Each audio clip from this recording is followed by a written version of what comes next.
โอ้สบายดี FC บอลาย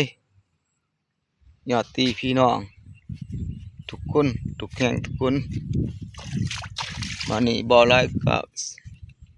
มาหาเลาะตามทงตามถาเด้อพี่น้องคุณก็บ่แห้งปล่อยๆเบาๆบางๆคุณเอ้ยไม่นี่ก็ได้เลาะตามทงตามถาเด้อพี่น้องมันบอลายกันบรรยากาศฝนปล่อยๆเล็กๆน้อยๆบรรยากาศเขาเขียวตามทงตามถาตามไห้ตามนา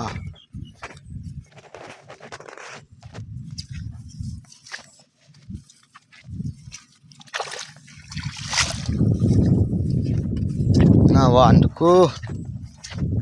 หน้ารำหน้าหวานครบเลยบรรยากาศนี่ก็หล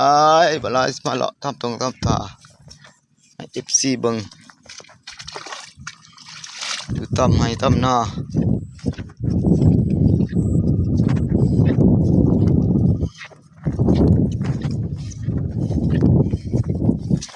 ตามทงตามถา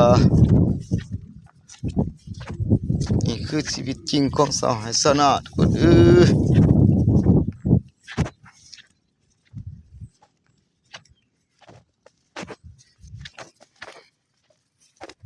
กับภาพสวยๆสดๆเลยมัน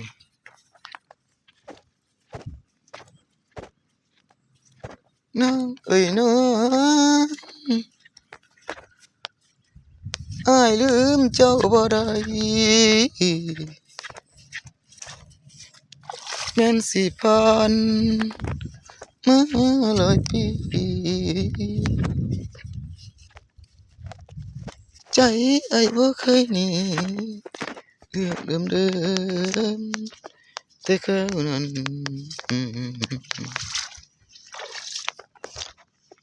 เดือนปีสิหมุนย้ายหัวใจสายยังคือเก่าน้องไปเป็นเมียเก่าอ้ายนี่เหงา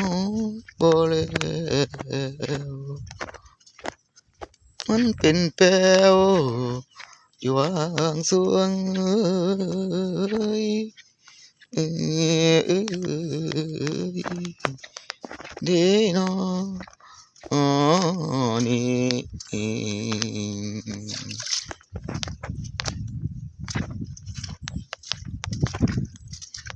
บรรยากาศสวยๆเลยพี่น้องเอ้ยมันนี่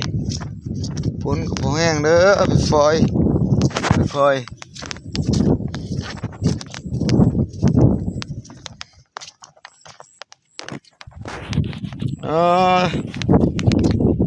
โอเคสำนี้แล้วบาลายรีวิวตรงไหนตรงนั้นให้เบิ่งทุกคนมันนี่ก็ได้